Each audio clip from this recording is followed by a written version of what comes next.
लघुत्तरीय प्रश्न टॉपिक मानव नेत्र तथा रंगों के इंद्रधनुष से बताएंगे। किसी नेत्र की समंजन क्षमता क्या होती है? मानव नेत्र द्वारा फोकस दूरी कम करने की क्षमता को हम मानव नेत्र की समंजन क्षमता कहते हैं। नेत्र की समंजन क्षमता कहते हैं।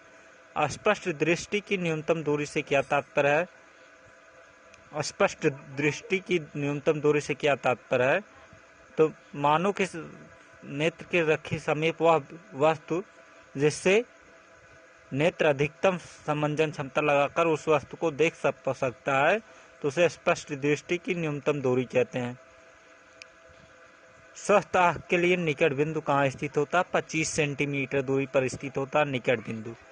स्वस्थ आंख के लिए दूरबिंदु कहाँ स्थित होता है? स्वस्थ आंख के लिए दूरबिंदु अनंत स्थित होता है। सामान्य आंख का दृष्टि विस्तार बताइए 25 सेंटीमीटर से अनंत तक। एक व्यक्ति के चश्मे में अवतल लेंस लगा है, व्यक्ति की आंख में कौन सा दृष्टि दोष है?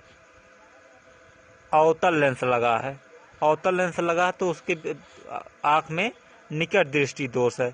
उत्तल लगा है तो उसके आंख में दूर दृष्टि दोष है। निकट दृष्टि दोष के निवारण के लिए किस प्रकार का लेंस का उपयोग किया जाता है? तो हमने अभी बताया अवतल लेंस का उपयोग किया जाता है। निकट दृष्टि दोष किसे कहते हैं? निकट दृष्टि दोष में निकट की वस्तुएं दिखाई देती है, दूर की वस्तुएं नहीं दिखाई देती। इसके लिए हम अवतल का लेंस का उपयोग करते हैं। दूर दृष्टि दोष क्या है? दूर दृष्टि दोष दूर की वस्तुएं दिखाई देती है और निकट की वस्तुएं नहीं दिखाई देती। इस प्रकार के दोष को दूर दृष्टि दोष कहते हैं। इसे दूर करने के लिए उत्तल लेंस का प्रयोग किया जाता है।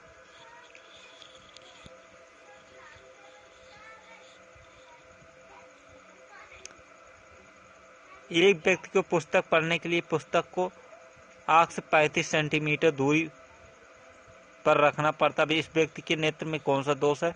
तो उसे निकट दृष्टि दोष है। एक व्यक्ति 5 मीटर से अधिक दूरी पर स्थित वस्तुओं को स्पष्ट नहीं देखा जाता, उसमें उसके आंख में कौन सा दोष है? उसे कौन सा लेंस प्रयुक्त करना चाहिए?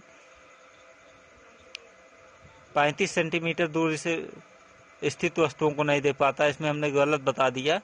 इसमें दूर दृष्टि दोष होगा, इसके लिए उत्तल लेंस का प्रयोग होता है। 35 सेंटीमीटर दूरी पर रखना पड़ता है क्योंकि इसमें निकट दृष्टि दोष होगा, इसके लिए उसे उत्तल लेंस का प्रयोग करना होगा। 12वां में 13वां किसी निकट दृष्टि दोष से पीड़ित व्यक्ति का दूरबिंदु नेत्र के सामने u = -80 सेंटीमीटर हो जाएगा और v = अनंत हो जाएगा। इसे दूर करने के लिए आवश्यक लेंस की प्रकृति एवं क्षमता होगी। अवधानता से आप क्या समझते हैं? इस बीमारी से पीड़ित व्यक्ति को रंगों की पहचान नहीं कर पाता है। अल्पतम विचलन कोण Δm और प्रिज्म कोण के ए के पदों में प्रिज्म की पदार्थ का पूर्णांक ज्ञात कीजिए। n = sin a + Δm/2 plus sin a/2। यदि किसी प्रिज्म पर लाल प्रकाश डाला जाए तो उसमें कौन से रंग लाल ही उत्पन्न होंगे? यदि किसी प्रिज्म पर श्वेत प्रकाश आपतित है, प्रिज्म से निकलने वाले किस रंग की किरण का विचलन सबसे कम होगा? तो लाल का सबसे कम होगा। जब श्वेत प्रकाश प्रिज्म से होकर गुजरता है तो प्रिज्म के आधार से दूरस्थ प्रकाश का रंग होता लाल होता है। संलग्न चित्र में विचलन कोण का नाम बताइए। AOS है। निम्नलिखित ए पार्ट है विचलन कोण ए वाला। निम्नलिखित में से किस रंग के लिए कांच का पूर्णांक अधिकतम होगा? तो नीले के लिए अधिकतम होगा और न्यूनतम लाल के लिए होगा। निम्नलिखित में से किस रंग के प्रकाश के लिए कांच का पूर्णांक न्यूनतम होता है और किसके लिए अधिकतम? लाल के लिए अधिकतम न्यूनतम होता है और नीले के लिए अधिकतम होता है। एक किरण आरेख द्वारा श्वेत प्रकाश के विक्षेपण को समझाइए। ऐसे चित्र बनाकर समझा सकते हैं। वर्णक्रम के किस रंग के प्रकाश का प्रकीर्णन सबसे अधिक होता है? बैगनी का। और जिस प्रकार के किस रंग का प्रकीर्णन सबसे कम होता है? लाल रंग का सबसे कम होता है।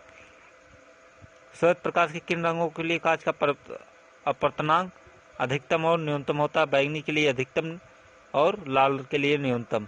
प्रकाश के किस घटना के कारण आकाश का रंग नीला दिखाई देता है? तो प्रकाश के प्रकीर्णन के कारण आकाश का रंग नीला दिखाई देता है।